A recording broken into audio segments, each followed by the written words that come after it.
Good morning, good afternoon, good evening, wherever you are. Hello, everyone. Tuesday, December 7th. Can you believe it's December 7th? I know I can't. Welcome to my channel. I hope everyone's having a really good day. I apologize. I was a few minutes late. I feel like I'm always scrambling. Like I set the time and then it's like, whoa, 6 minutes and I'm late. So thank you guys for being here. If you are here, please, let's have so much fun today. There is a lot to talk about, a lot to uncover.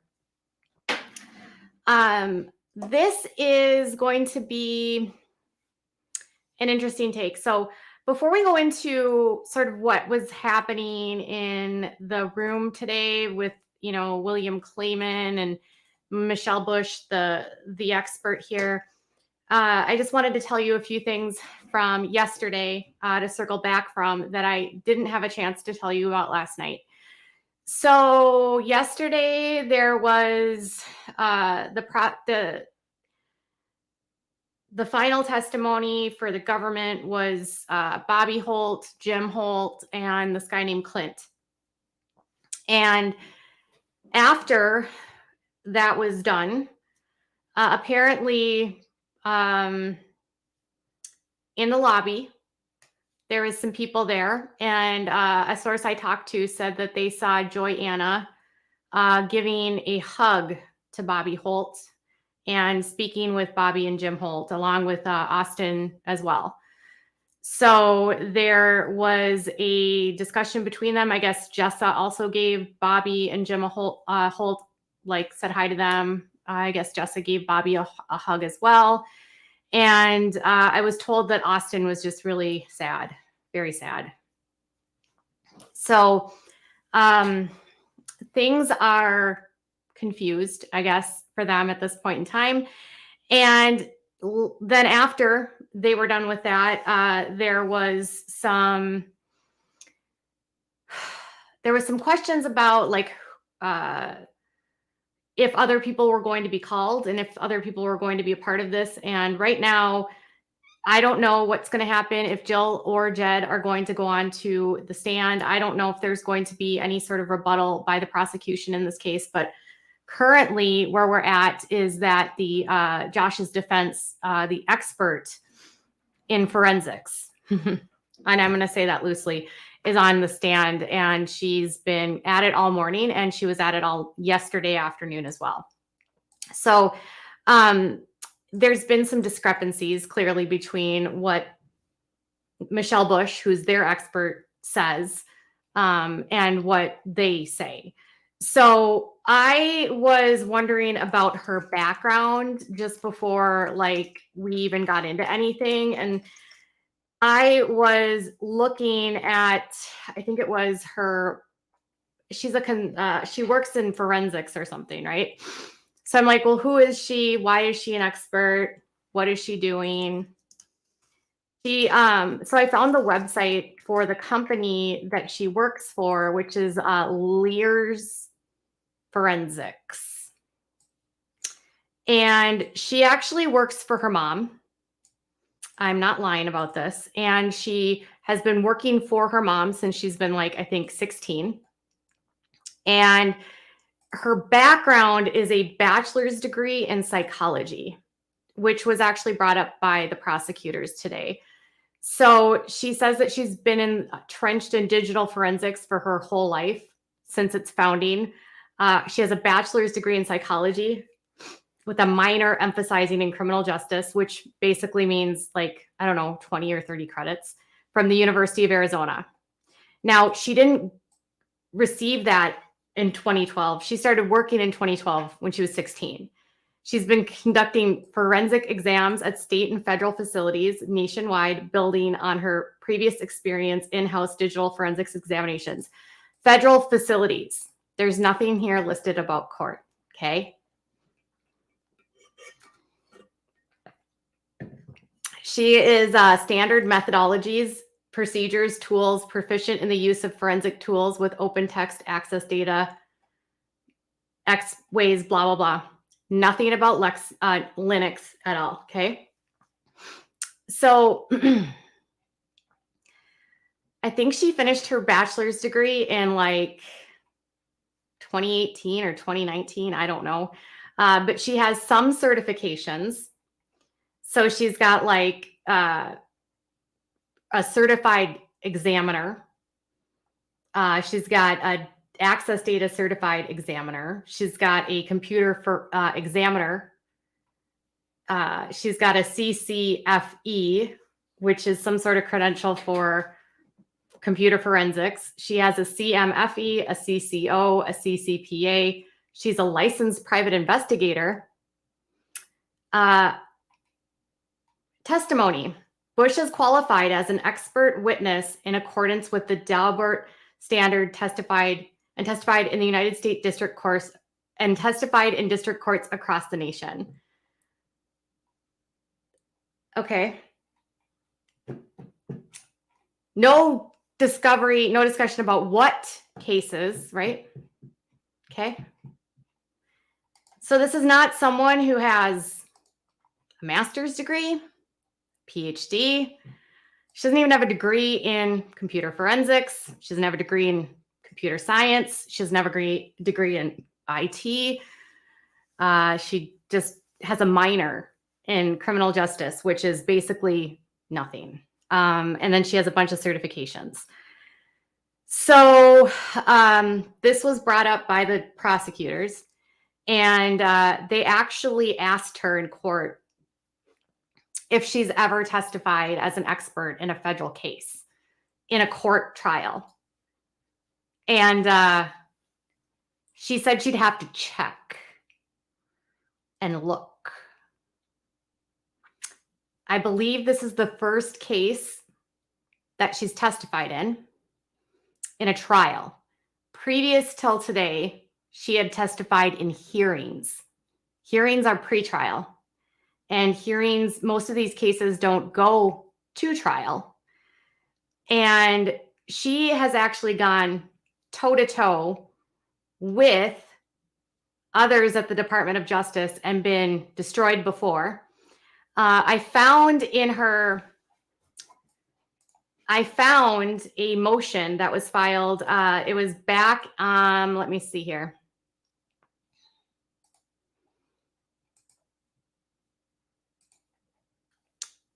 It was when they were talking about the torrential downpour. Okay. And it was like back in the summer, I think.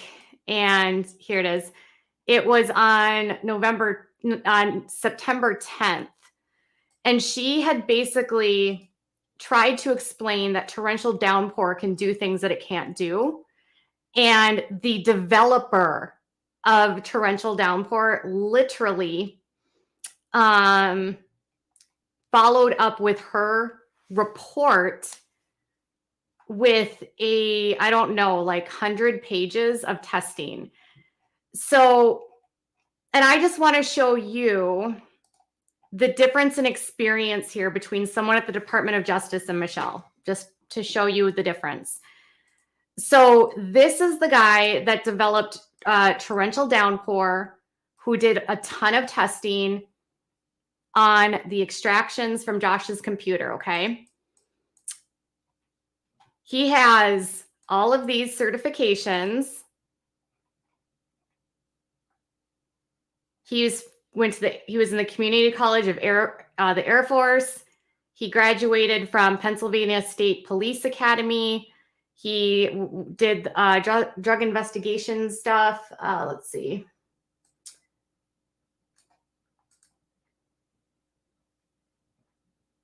He's done forensics, software intermediate courses. Looks like he was in the military for a long time. So he got a lot of his training in the military. He also did some courses at the FBI Academy. He's a certified expert in all of these areas. He has publications here. So I don't know. Community College of the Air Force, graduated from Pennsylvania State. I don't know where his degree is from, but the other person that actually testified is a director at the DOJ, and he actually started a company. He was the CEO of a company that did digital forensics, and he has got a bachelor's degree. I think he's got a master's degree. He's worked with the department. He's been in the computer forensics world since 1983. So yeah, his resume that developed torrential downpour is this. Okay. So he has done a lot. He's got a ton of certifications. And he is the one that developed the system which can actually help law enforcement track people like Josh. Okay. So she actually testified. She wrote this long thing in court. This was back in September, where she was trying to claim that they never extracted the MRSA file. Okay. So I want to bring this up because it's very critical for me to bring this up because they were talking about these photographs in court today. So back in August, she basically asserted positively that they did not successfully extract any photos from Josh's computer, that the download had failed, that they were not able to get these photographs, that they were not able to, it wasn't successful. And then she made all these assertions about the system that weren't how the process works. So when he responded to her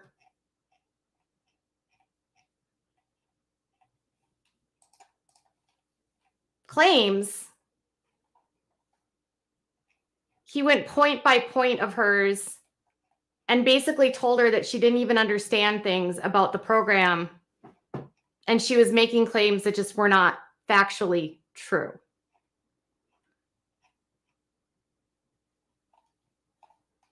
So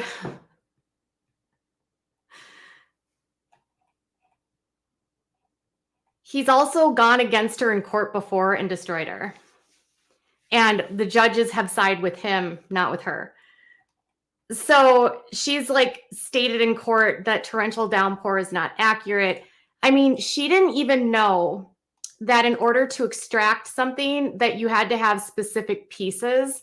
They had all of the pieces that they needed to do a full extraction, but she didn't understand. So here is where it says, this is like, I want to just show you like how kind of inept that she is. It says, she stated that 65, she said the last piece, 65, was successfully downloaded. It was my experience that users can often extract files from incomplete zip files. It is true in this investigation, 13 of 66 pieces of the file were downloaded, but one of the pieces downloaded was the last piece. Based on this fact and knowing the structure of the zip files, I would expect to be able to extract and consequently view files which have the corresponding data present. In order to confirm such a common sense approach to that any examiner could perform is to recreate the actions taken by the investigator to facilitate such. So she went off of logs and stated that he was not going to be able to get it. And she listed out the pieces that he have. Piece 65 is the data at the end. And he says that in order to be able to extract the full thing, all you need is the 65th piece. But she falsely asserted in her declaration that he didn't have the, like, one of the first pieces that he needed. So he had the first and the last piece. And so she wanted to say he didn't have that. And so he wasn't going to be able to extract it. So then what he did to prove her wrong, just so you know, is he ran tests on what she claimed in court in various situations. And all of these show that he successfully downloaded it. A file that she filed a declaration in court and said this was not successfully downloaded. She literally told the government that they did not successfully download the MRSA file. So they ran all of these tests. And they did it multiple ways, and every single one of these values here, I mean, this goes on for pages. And all of it shows that they were able to extract it. Okay. Now, the reason this has become such an issue is because this comes up again in court today. Okay. So the defense was trying to argue, that's all of it. The defense was trying to argue that they didn't have all of the files in order to get these pieces. Okay. They showed them that there's this. The defense never verified by looking at the evidence that this file was successfully downloaded. The defense did not look to see if they had this file successfully downloaded, which they did. They provided at a meeting in March all of the evidence and the 2 successful downloads that they got from Josh's computer, and they refused to look at it. Had they looked at it, they would have seen that they had the full Marissa file there, but they just refused to look at it, okay? They didn't look at it, and then when Michelle was conducting her forensic exam of the computer, she didn't look at the photographs. In fact, she didn't look at any of the pictures. She didn't look at any of the videos. She didn't even listen to Josh's interview with HSI. She didn't look or know what she was looking at or watching. She didn't verify if specific videos that were downloaded, what they contained. She didn't watch the videos that were supposedly downloaded to see what it was that he was downloading. This is what she testified to in court today. And then she spent a lot of time talking about this router, but they did not look at the router. She said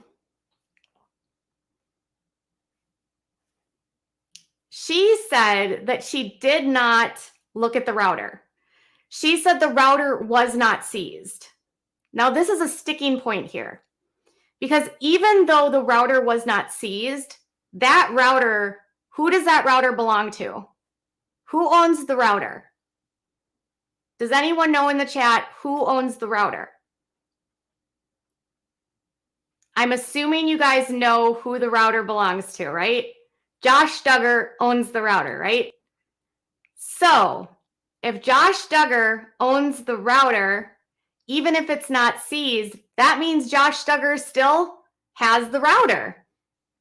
So why then wouldn't the defense give her the router to look at, even if it's not evidence, right?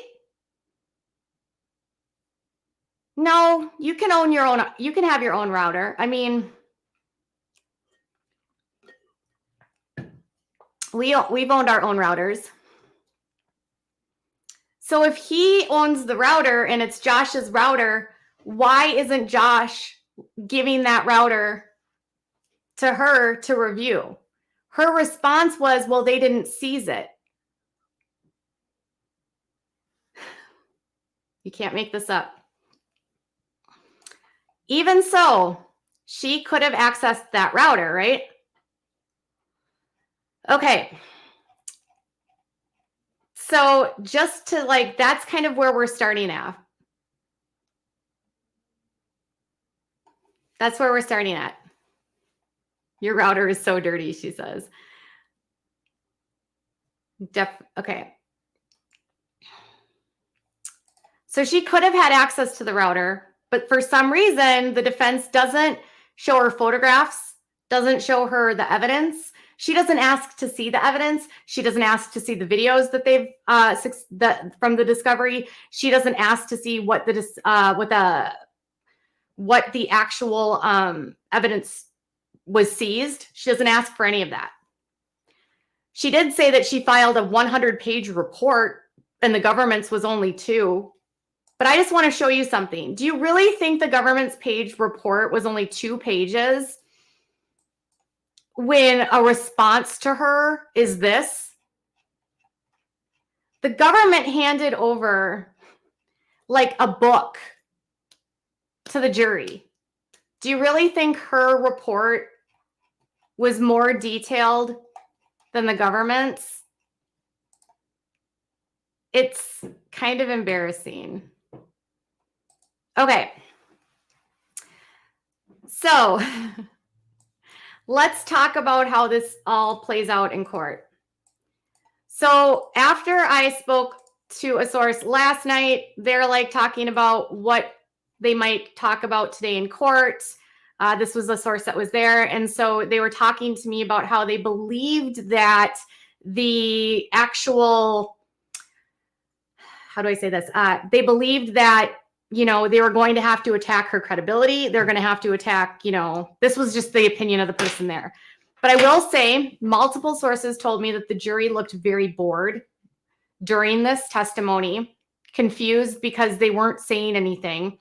And I want to tell you one thing that is very kind of funny, but sort of sad in the same breath. So my source says that during the testimony of her between Gelfand and Bush, they continued to use the words nefarious. I'm not going to say that someone was doing something, but there was maybe someone with nefarious intentions. There was discussions about they were using the word extracted instead of downloading. They were continuously implying that there was somebody out there that had it in for Josh that was somehow trying to plant evidence on the computer, right? Which makes no sense. As if you're trying to set up Josh, why are you then deleting the evidence? That was the one thing I was like, when I was talking to them, I was like, well, if they're trying to set him up, why are they deleting the evidence? I mean, wouldn't you want to leave it there in case it's found? But in this case, I mean, the person, I guess they didn't want to set up Josh. They wanted to watch it on his computer remotely. So my source told me that they said this. They said, knowing Jim Bob and knowing their experience with Jim Bob, they believe that the implication here is that the liberal left, a hacktivist with the liberal left, was infiltrating the router and Josh's computer to plant this stuff on his computer because the liberal left doesn't like the Duggar family. Remember how I told you that they were telling everyone about the Biden administration planting the evidence and it was all about the Bidens? Remember? That's where we're going here. It's about the administration planting evidence through a hacktivist.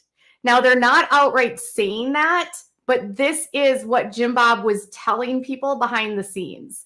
He was telling people that the liberal left doesn't like his family. And so because of that, they were planting evidence on Josh's computer to try to ruin the family because they don't like that they're a Christian family.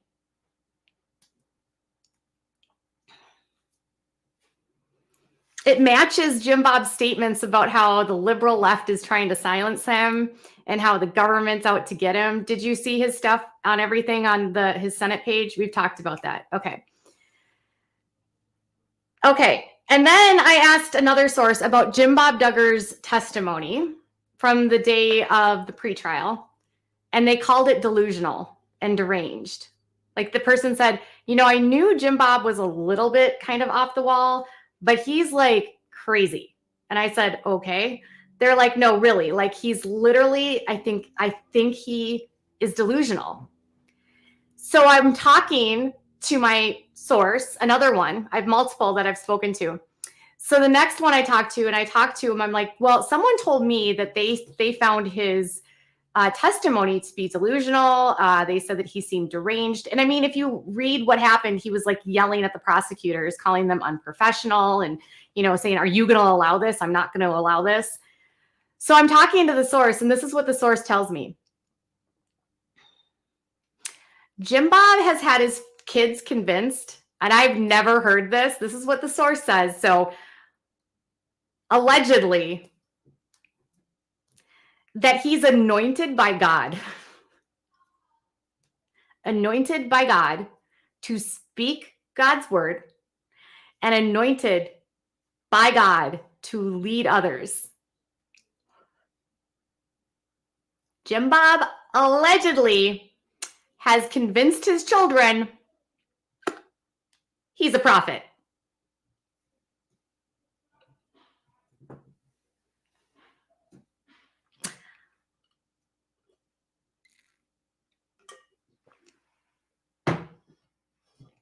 Allegedly. And so all these people have been telling me for months that Jim Bob Duggar is running a cult. And that there's these people that move to Arkansas and they move only to be around Jim Bob.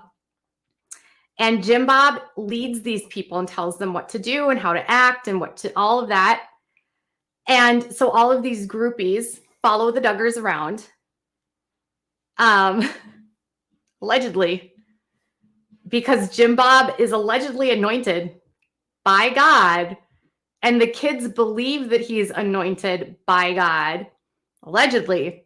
And this is why they have such a hard time believing that he would lie.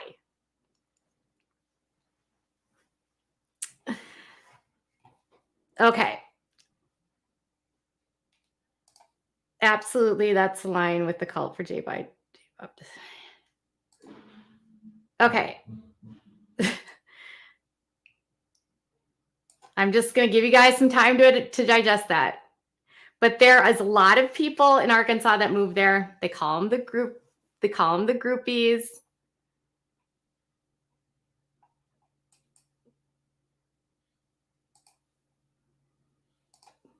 Okay. So let's get into this. Now, I just want to tell you something. Most of you guys know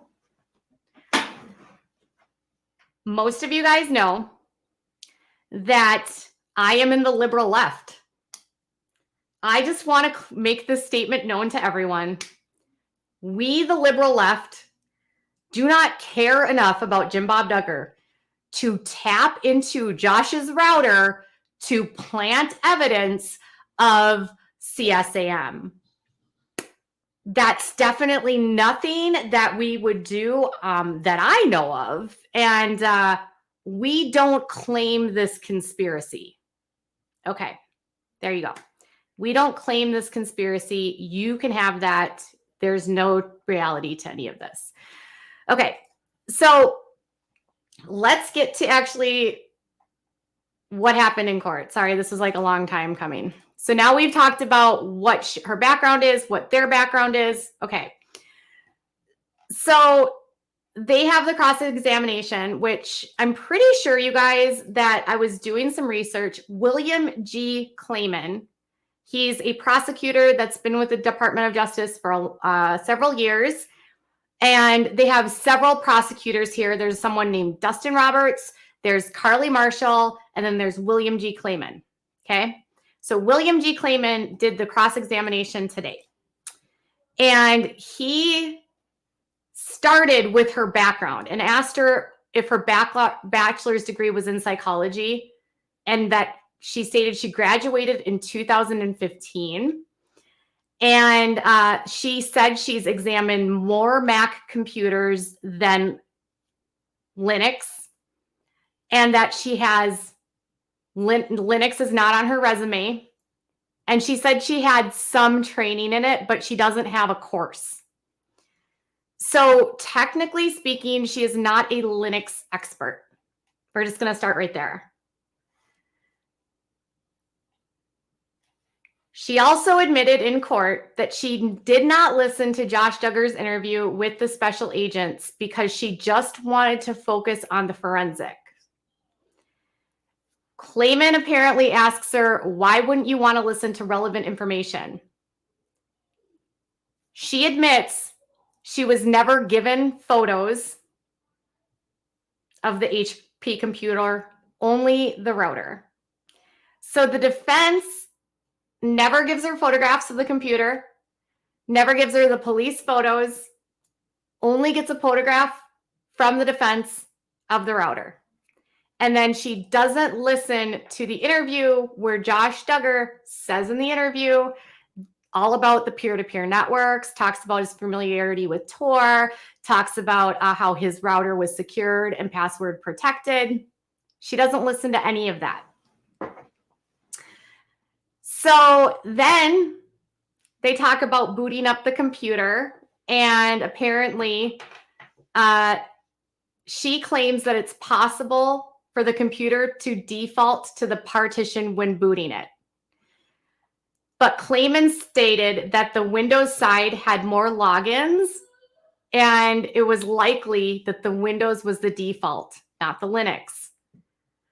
So he goes and asks her about the installation, how it happened, and she admitted the Linux installation. She admitted that for that to be installed, someone physically had to be at the computer. So for the partition to be added to the computer, she admitted that someone had to physically put it in there, and someone would have had to physically plug in the thumb drive, right? We all knew these things.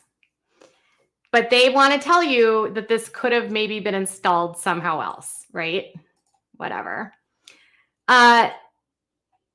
They also talked about the Dell One login. So she believes, Justin Gelfand's theory here is that the Dell One is a maybe an auto-generated username that would have been if someone was on a Dell computer,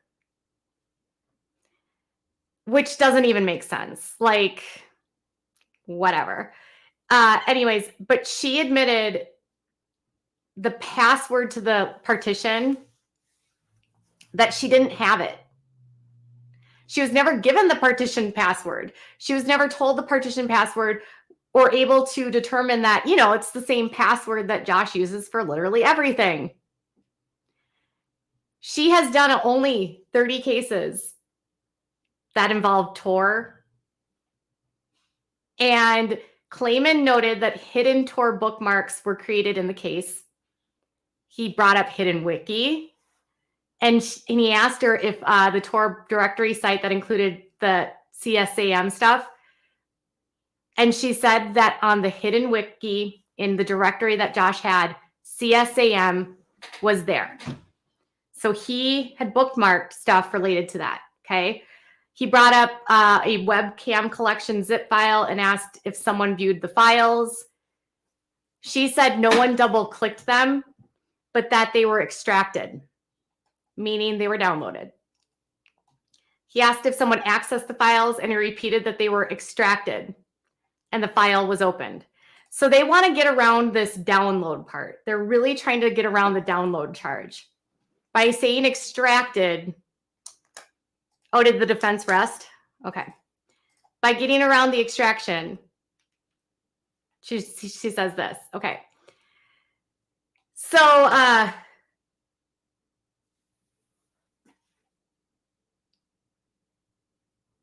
someone has accessed the files. She agrees that someone accesses the files. Now, here's where it gets even wilder. We'll get there.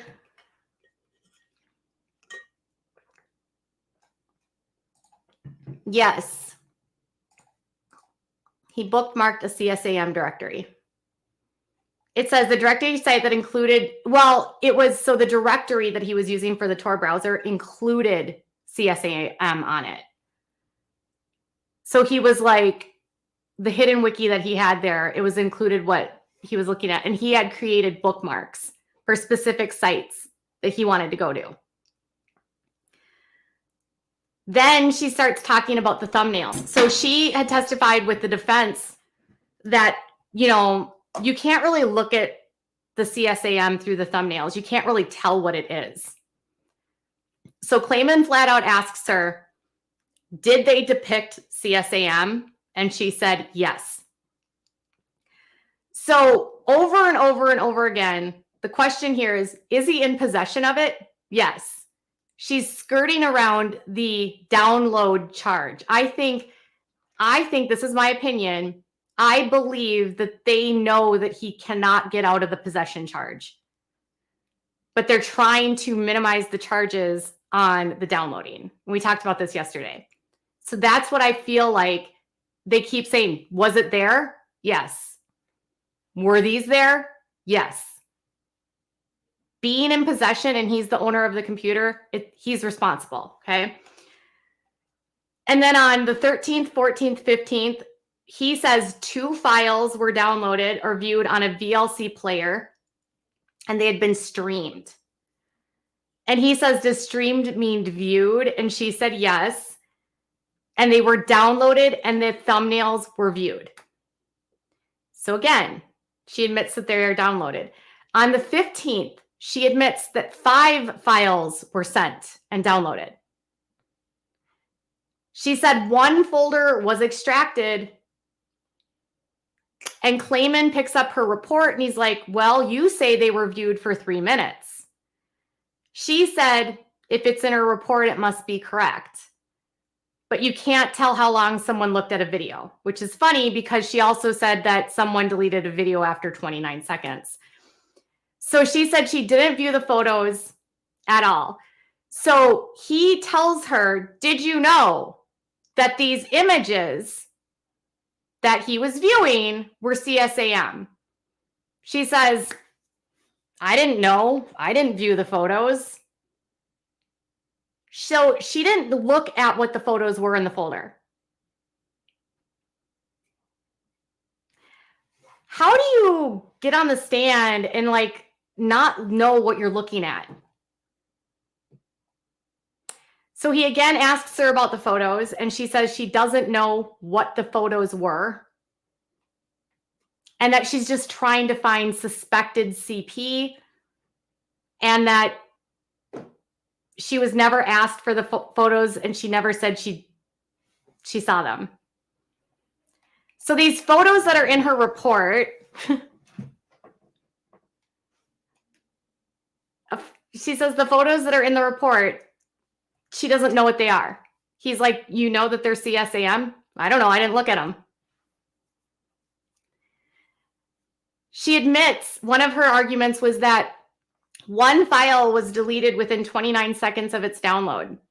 Her argument here was that the reason was it downloaded was that it was probably if a remote access user went into the computer, they would delete something if they saw it on the computer flash up.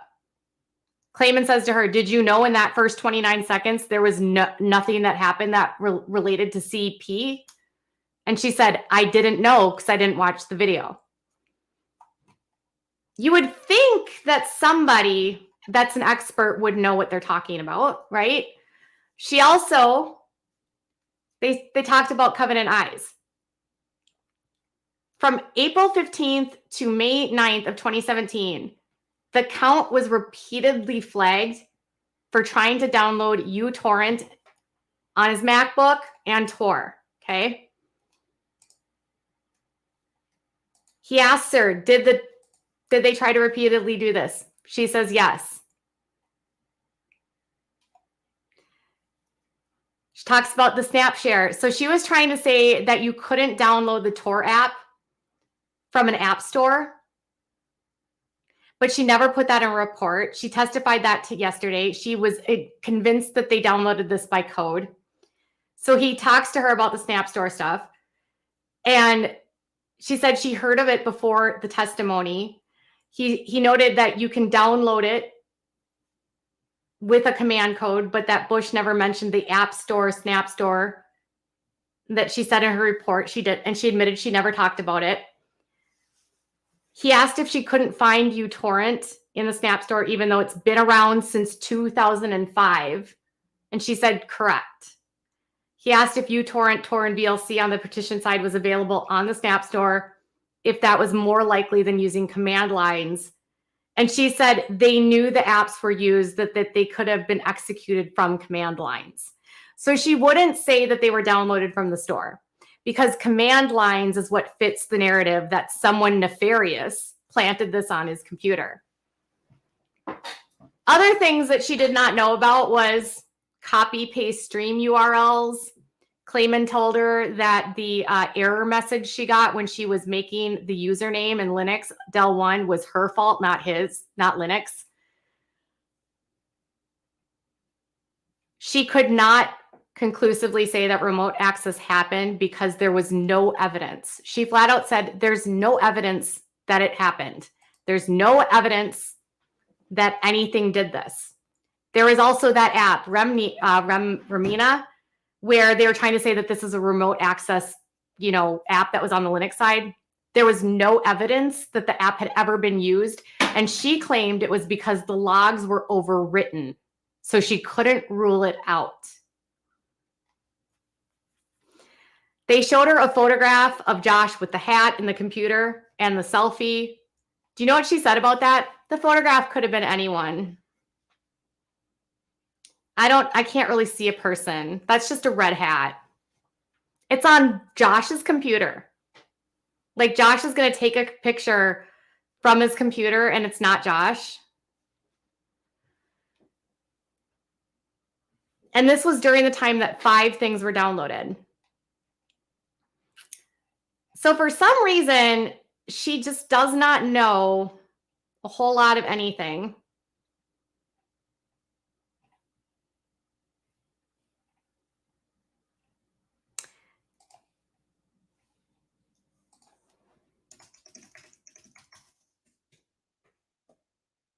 I don't see anywhere where the defense rested. Where did someone actually see that? I'm still waiting for that.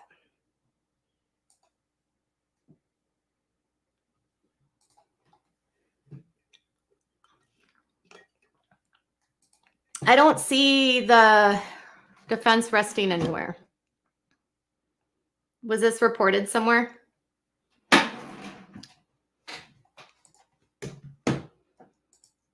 Because I don't see it, but I could be wrong.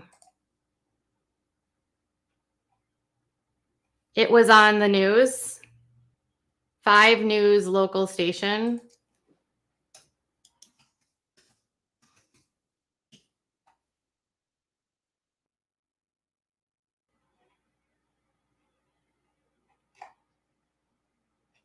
I don't see it.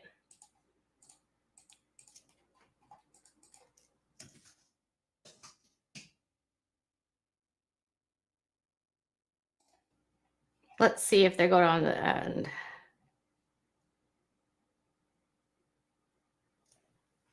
Yeah, I don't see that they rested Channel 5 News, the local news.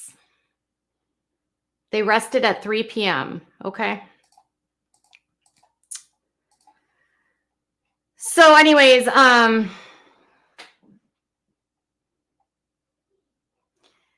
Gelfand does redirect and he tries to like clean up the mess that she made.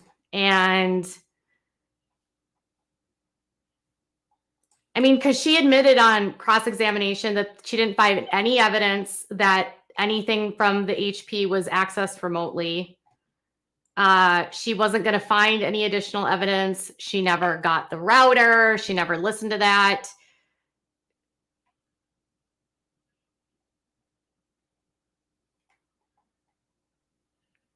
She said that the picture in the computer was someone likely behind the screen.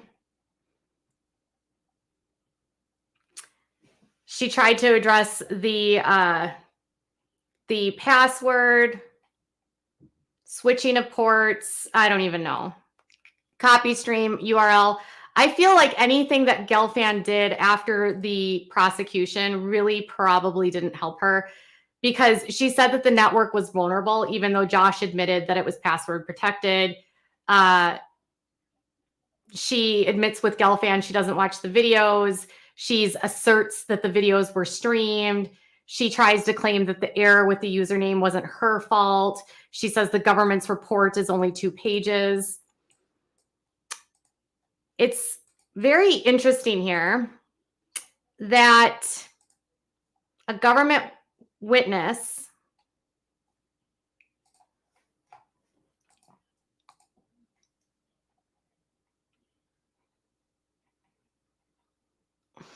Why is it when I'm going to these websites, I don't see this?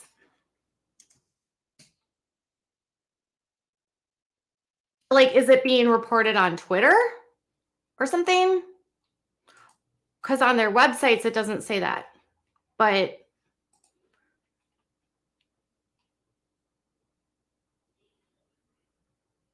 You shared a link. You can't share a link on there. 5 News, where? Hold on a second here. Just before 3 p.m., the defense rested their case. The prosecution is presenting counter evidence at this time.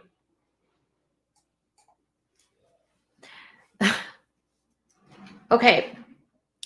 So Josh calls one witness is the expert witness. Nothing else. He doesn't call any of the people that he claimed did this. What about the shady ex-cons? What about all of the people that they were going to call? I can't. Did they really think that they got such a slam dunk out of Michelle that they're going to get this? You just found it. Yeah, I was just looking at 5 News online in Northwest Arkansas. I'm looking there right now. Local. Defense rests their case. Okay. Thank you.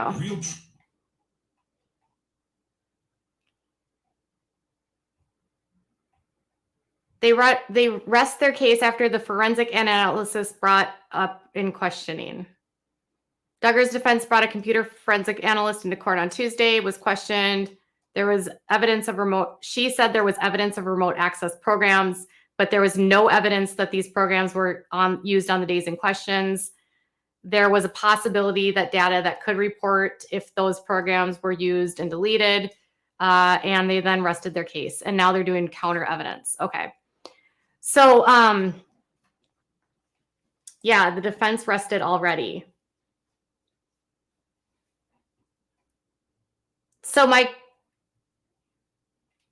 no, the defendant does not. Channel 5 have a link saying that the prosecution rested.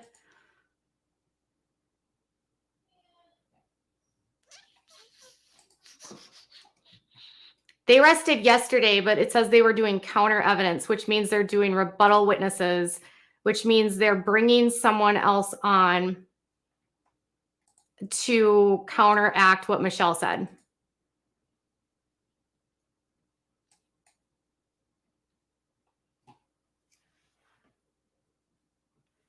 I have the link. I was looking at the article. I'm literally reading the article right now. The defense has no case. That's the website I'm looking at. I'm literally looking at the article. I'm just not pulling it up because of what's on the screen, because of the language that's on there.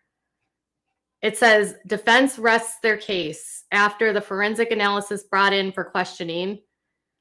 And it says that the prosecution is presenting counter evidence at this time.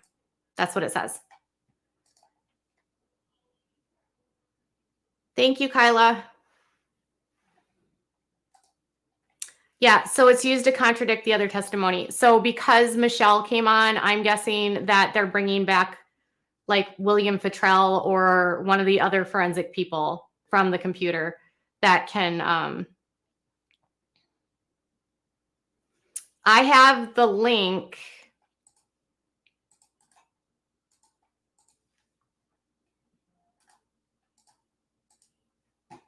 You can click it there.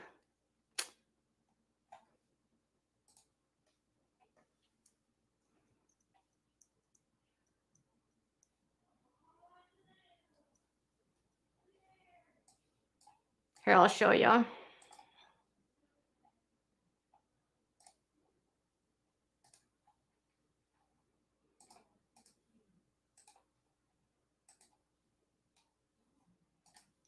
Duggar's defense brought a computer analyst in who was questioned. The analyst said there was evidence of remote access programs on the computer, but there was no evidence that these were used in the days in questions. She said there was a possibility that the data that would report if these programs were used was deleted. And before 3 p.m., they rested their case. And now they are doing counter evidence. No, Josh obviously is declining to take the stand.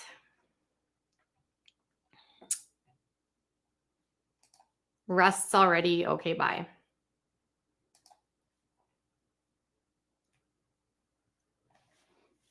So my question is, do you think there's enough reasonable doubt here?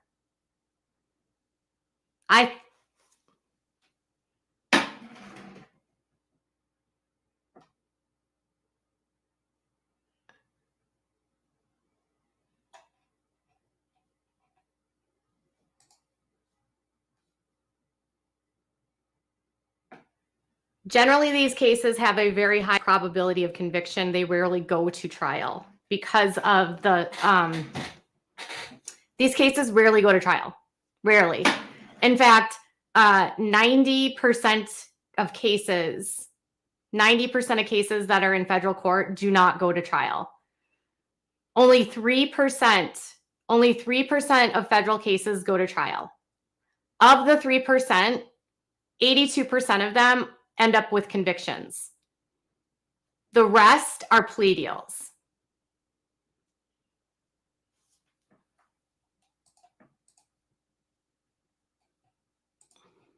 They called James Futrell. Okay, that's what I figured.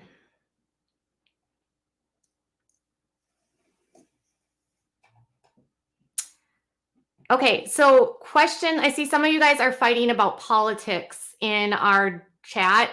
If you're new here, you should know that we respect every person regardless of their faith, their political background, their ethnicity, their race. We don't fight about that kind of stuff. This is a channel and a community where we coexist, whether we're Democrats, Republicans, independents, libertarians, Green Party people, whatever, we all coexist. We don't blanket people. We all stand in agreement that we don't like this cult.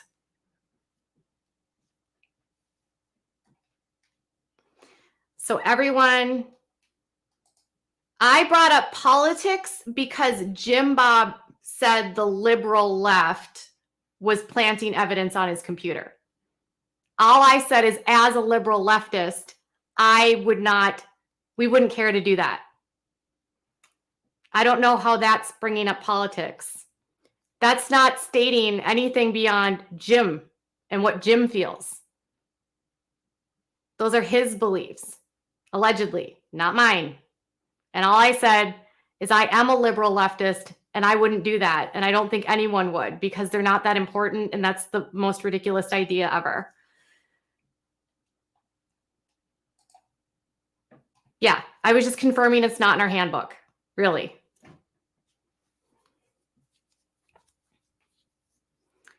And it doesn't mean that, yeah, I don't really talk about politics here, but people that watch me know that I'm liberal, but we have a mutual respect.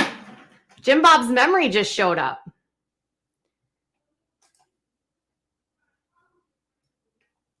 You're welcome, Pamela. I have a lot of Christian conservatives that follow me, and we are just as kind to them as we are to the liberals. We all coexist in a happy space of anti-Duggerness. Michelle says there will not be a mistrial. There are no grounds. A mistrial happens when the jury is biased beyond recovery, and the only thing that can be done is to start a new trial with a new jury. So and this person is a conservative and they say they don't think. Well, these are, okay. The thing about the Duggars is they are Republicans that love the color red. I don't know what it is about them, but they're very into like the color red. That's just them. They're very political. If you follow the Duggars, anti-Duggerness, we all stand united in anti-Duggerness.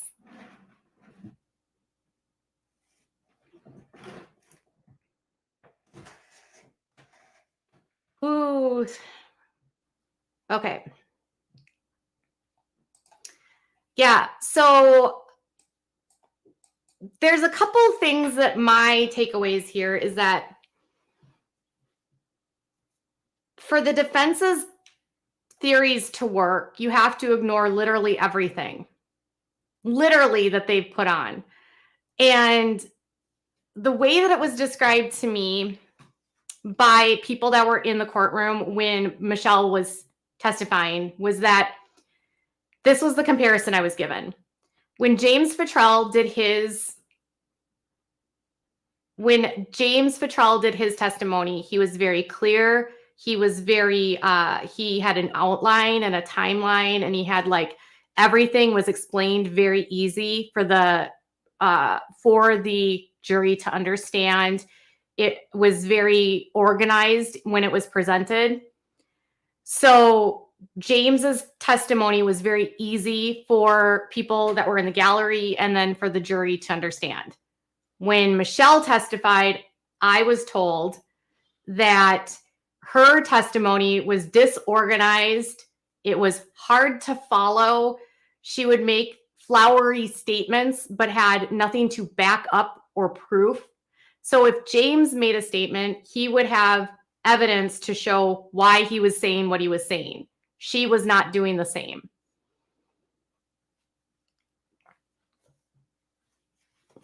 And then somebody had mentioned the motion to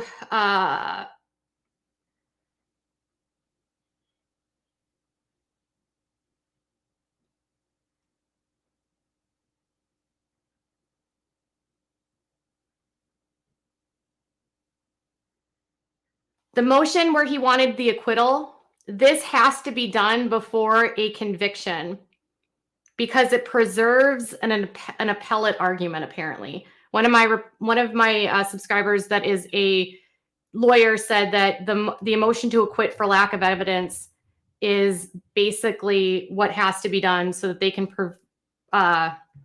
preserve a acquittal or an appeal. So by filing that, they're preserving some level of appeal.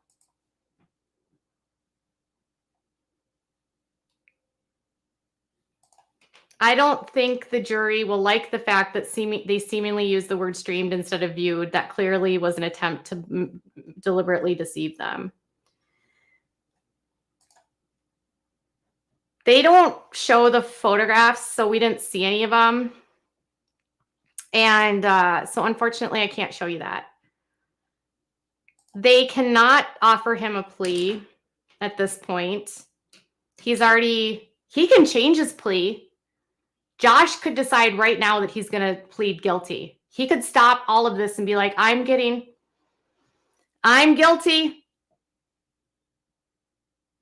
But no, they're not going to offer him a plea deal. Not after having to go through all of that. I know there was all that discussion about the hands. Where was the hands? Where were the hands? Where were the hands? Okay, let's see what they say.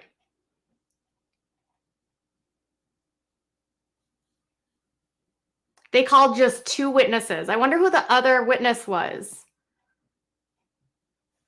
They only talked about Michelle. Who was their other witness? Does anyone know?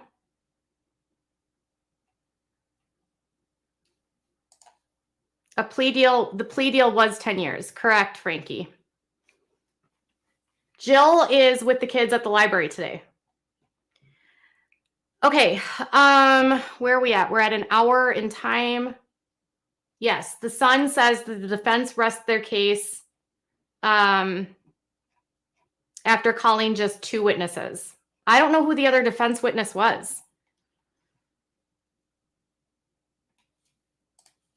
Mrs. Holt addressed the hands. How did she address the hands?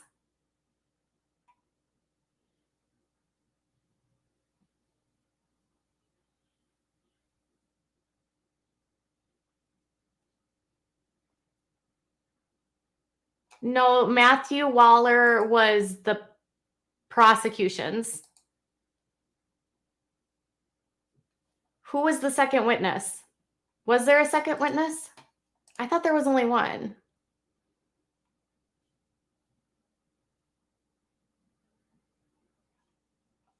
The reporter at the Sun keeps getting Jason wrong with Jed. Can we just talk about that?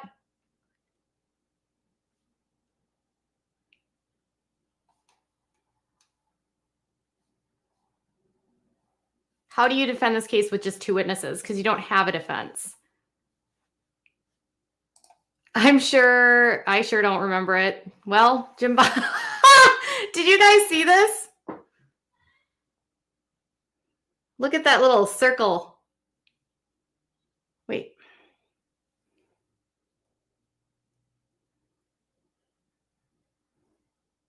Whoop. Waller may be considered a hostile witness. Well, Waller was already up there. I'm confused. Why are we talking about Waller again? Did Waller get Waller already testified. Did they call him again? Clint Branham actually was not. Clint Branham was not, he testified for the prosecution. So Clint was a prosecution witness because he had a conversation with Josh, and he and Jim Holt backed each other up. Michelle, the expert, says that we're slandering her. This is Michelle's degree.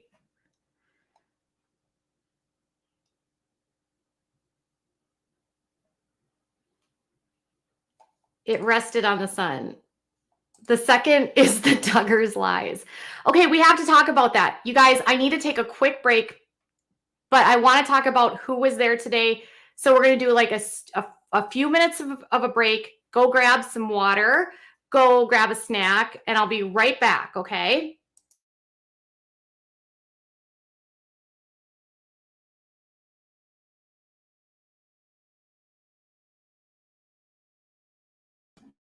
I'm back.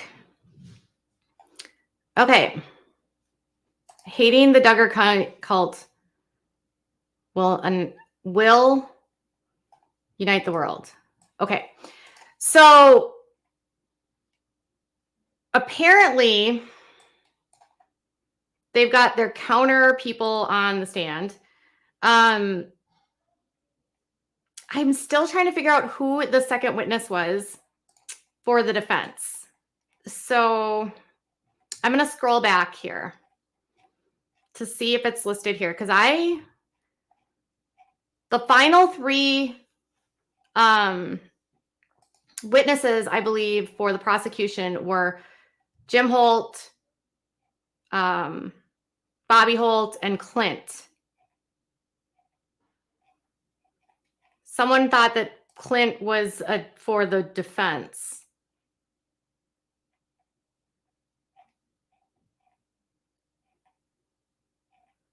Okay, let's see. I'm going back through their timeline.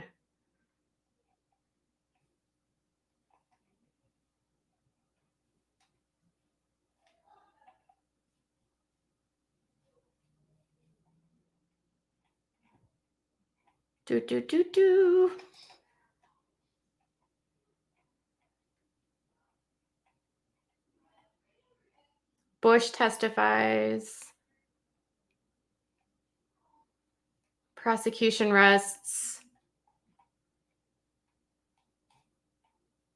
Okay, so the prosecution rested, and the first person that they put on this, then he put Michelle on the stand. So I don't think they had 2 witnesses. Unless there was a witness after Michelle. Is he anointed by God? I don't know.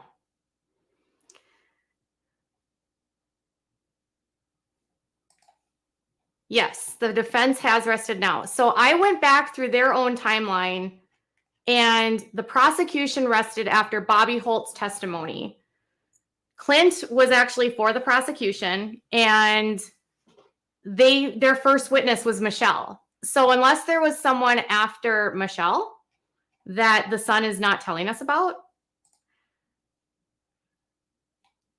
they also think that Jed is Jason all the time. So I want to just show you something.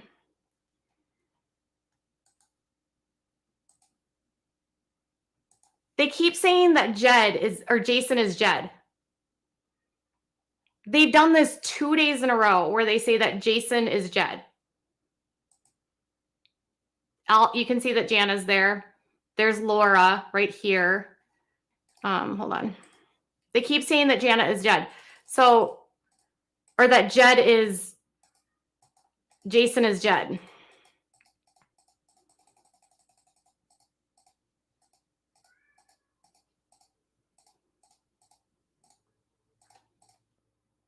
So there's Jason, Jana, Jim Bob, Hannah Reber, David Keller,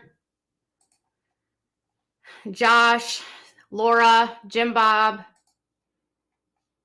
This is Michelle over here. There's Bobby.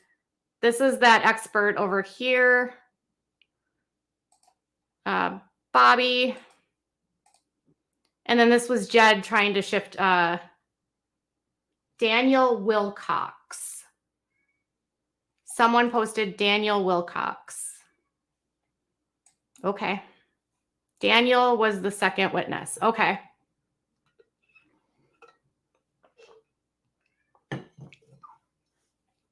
They have to do closing arguments. They also thought Hillary Spivey was Claire Duggar. I know.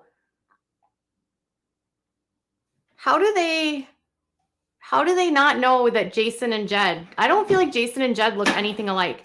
Because, you guys, I have a secret to tell you. Jason is super, super short.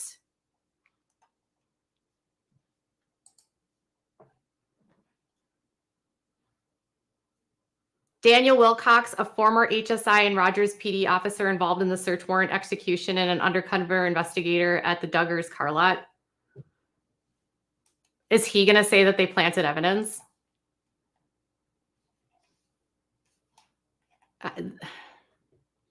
She says that he is a person that is former HSI and Rogers PD officer. Okay, so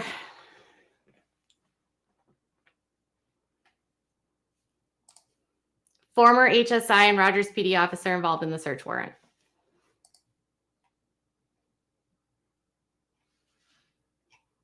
Jim Bob was all like so Jim Bob showed up today and he was like all like opening the door for everyone and being like super happy and hanging out, talking to everyone.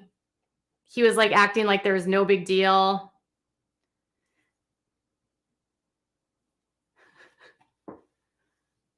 I know, right? I don't know how in his secret folder of mystery are the real heroes of the week. It's true.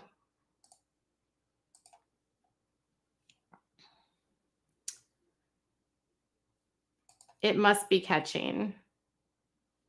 NWA says it was Wilcox. Okay.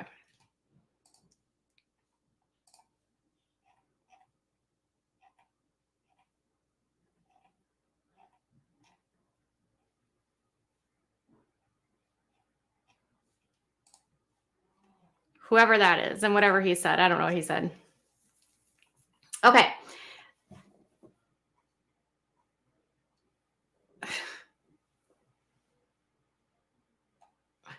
Okay, the Sun says that Jim Bob did not have words. They said hi to each other. Does that constitute words? It says during the small break, Jim Bob went to the first row to hug her and talk to Anna, and that he walked past Derek and said hello, and that it was that it was awkward, and then Derek moved to a different row. They apparently talked about routers where she discussed that Universal Plug and Play doesn't have security. She discussed the password, an email from 2014 that was shown that it was indicated for this, for Twitter. She can't analyze phones of ex-employees William Mize, Randall Berry, and Caleb Williams because they weren't seized by authorities. Yes, Anna was in court, but they didn't find anything on their phones. So they cleared them. All the phones were cleared. They're very obsessed with these phones, and they weren't there. So the family only showed up today on the last day of the defense, which I think is really like, to me, I feel like they don't care about what's presented by the government. They only want and care about what the defense says. So I mean, if you're not Jim Bob and you're telling people not to go, I guess, right? I don't know. Derek is definitely not there for Josh. Derek wants the truth. Derek was there for truth. Jim Bob is probably at the trial holding doors for people because he probably still thinks that he's going to win his election and that he's going to get a show again. You are everything. Thank you. You're so sweet. Josh. Okay, so Austin and Joy were there today. Derek was there. Jana was there. Jason was there. Laura was there. Jim Bob was there. Hannah and David Keller were there.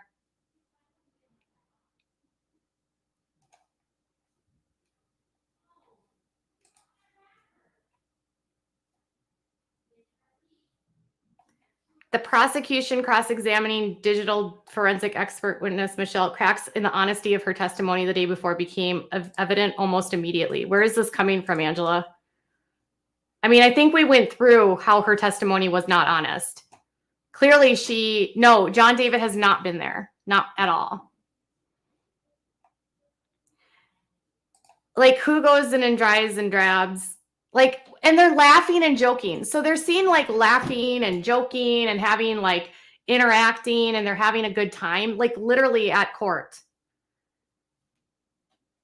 Michelle is at home with the kids. So someone has to watch the kids, and Michelle has the kids. So someone has to stay home with the kids, I'm assuming, because yesterday, okay, so a lot of you guys have been asking about the kids. Let's talk about the kids. First of all, I can't say for certain what is going on with the kids, only what I've been told and only what has been sort of given, like shared with me by multiple people, okay? I'm told that Josh and Anna's kids, and I've talked about this on this channel, have been living with Jim Bob and Michelle. And they have been living with Jim Bob and Michelle since the summer. And Anna was staying with Josh nearly every single night at his guardian's place.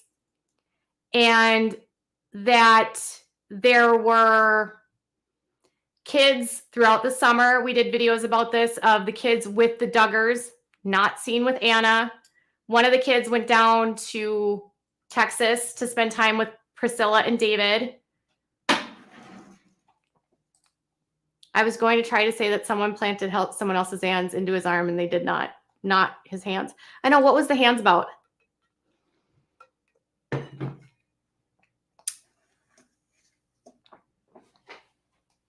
It's your favorite Duggar-owned device. Hello.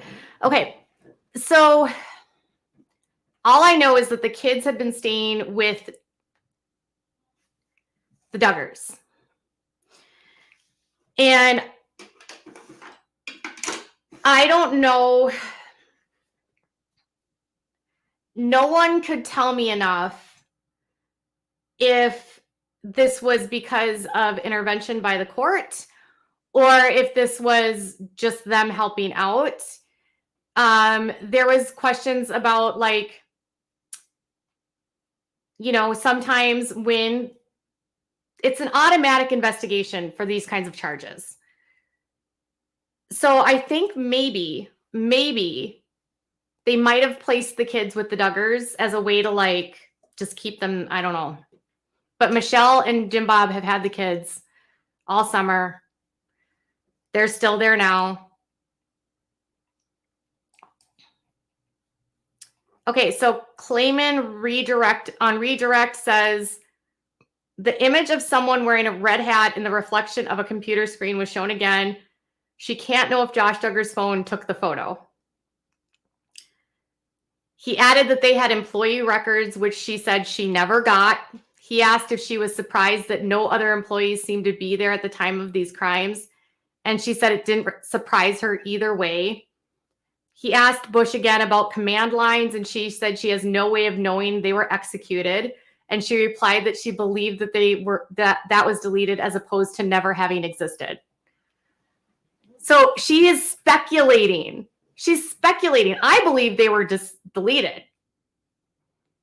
And he asked about the videos playing on the VCLC player, and he asked if they were played locally or streamed, and asked her if she had no idea, and Bush said that was correct. So the videos that were on the VLC player that he downloaded and put onto the computer, she couldn't say if they were streamed or watched on the computer. How do you say this, though? How do you say this? How do you say this? He asks her about command lines, and she has no way of knowing they were executed. Bush replied that she believed that it was deleted and as opposed to never existing. So you're just going to speculate that something legitimately existed that you have no proof existed because it fits your narrative? Okay, my husband is a system network admin and laughed at their claims, looked at her credentials on LinkedIn, and she doesn't even have a computer science degree. Correct. I know, it's really wild. Okay, Gelfen then asks her if the uTorrent program on the partition could have been downloaded from the Snap store, and she said no, and asked if everything led towards command lines being used, and she said yes. I know, you don't get to speculate when it comes to testimony and evidence. Could you imagine if the government got up there and were like, we're just going to speculate that we found this on here. We don't know that it was there. We just believe it was there, and we believe you had it. We have no evidence that you actually had it on your computer. We didn't find any evidence that it was there, but we believe it was there. That is what she basically said.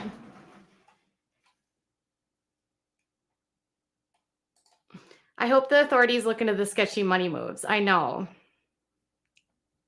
I don't know. I don't even know what's going on in court right now. You can view the command line history via a file that saves recently executed commands to make it easy to rerun them. They're in bash_history on Ubuntu. Halgari, you needed to be an expert witness for them.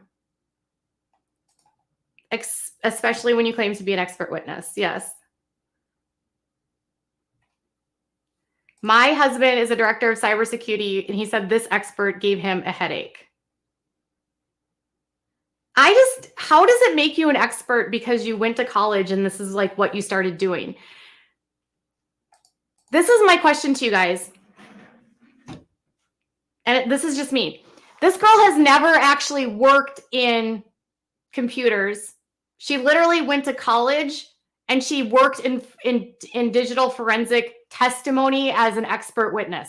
That was literally her first job. How does that make you an expert? Most of the experts have experience in computers before they become experts. Halgari says that they did a fantastic job in this case. They just make me mad. I know. She's what did they say? She's an expert of the fundy homeschoolers, perhaps. Can you overrule someone as an expert witness? I don't know. How am I a reporter? My chat's going so fast. Hold on.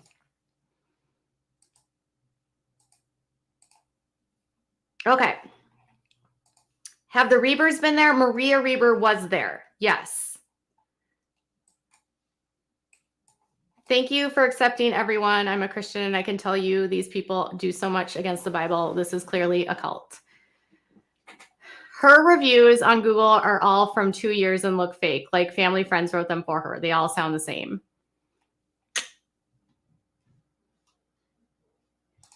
Is he facing 20 to 40 years? He's facing 20 years per count. So what I was looking into for the case, we talked about this yesterday, was that it's 20 years per charge. One of them has a mandatory minimum of 20 years. And the other one, I think, is like 5 or 10 years.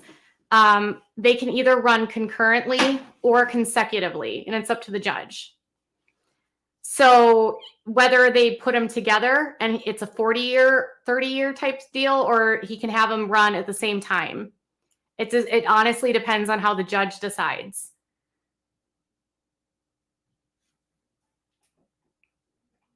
That's all I know about that. And how they'd if they stack them or if they don't stack them, the judge will make that decision. And then in regards to, so it's 20 years per charge, up to 20 years per charge. It's not likely that it'll be 40, correct? And up to $500,000 in fines, and there will be forfeiture of anything that technically can be confiscated as a part of this, whatever this was doing. So Daniel Wilcox is a senior manager for Walmart. He was a police officer and Homeland Security Task Force officer. And his role, he explained his role, and he was October 31st, he was involved in the search warrant on the home that was never executed. So they're going to try to go after the people that didn't have anything in their house, even though they found all the evidence on Josh's computer. They're just doing a lot of like, look over here, don't look at me. Okay. No, Jill will not testify. And then does the jury see Josh being jokey and smirky? I mean, they can consider how his demeanor is.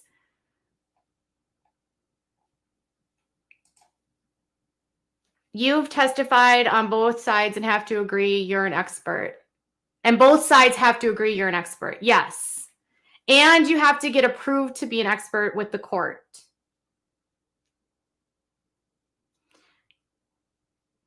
So there's that.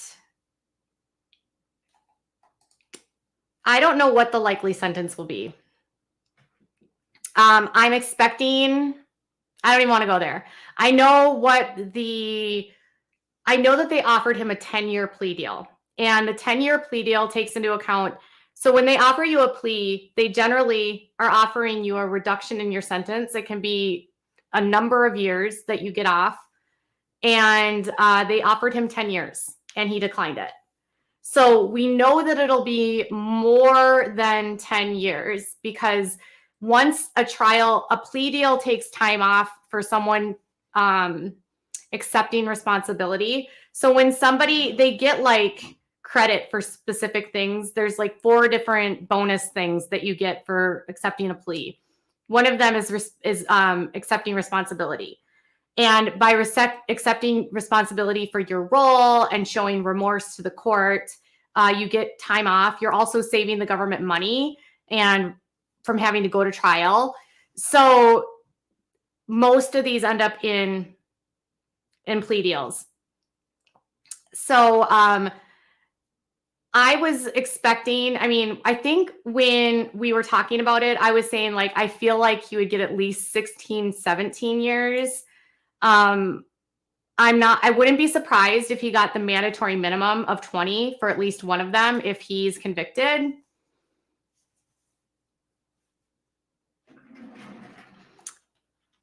And then I remember the magistrate judge said 5 years for one and 20 years for another, and she said 25 years. So that's all I know. Okay. He also says that he participated in an undercover capacity. He pretended to be interested in purchasing a car at the car lot. He called the business after the search warrant failed to see if Josh was at the car lot. He left a voicemail and asked about a car to be seen on Facebook, got a call back. He said Duggar arranged for a time for them to meet at the car lot. He arrived. Randall Berry told him that Josh was busy and that Wilcox said he made an excuse and left because his goal was to meet Duggar. Okay. Can he get an extra 10 years for being gross? Maybe.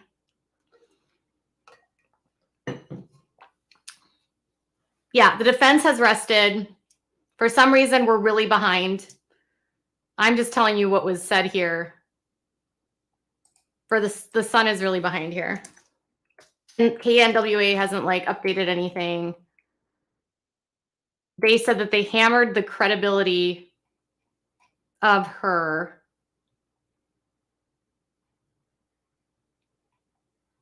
And then somebody with KNWA on Twitter says that James Futrell was called as a rebuttal.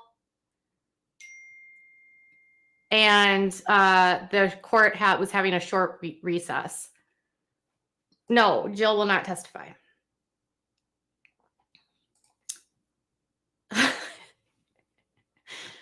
Oh, you guys.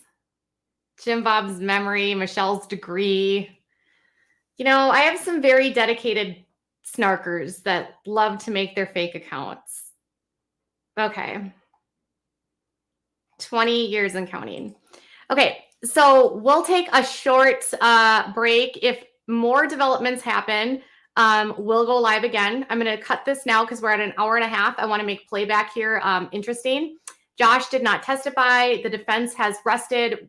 James Futrell is currently up, apparently doing some rebuttal testimony. Their final witness was the police officer, and we are still feeling like she wasn't honest on the stand. So we will be back later with more. Bye, guys.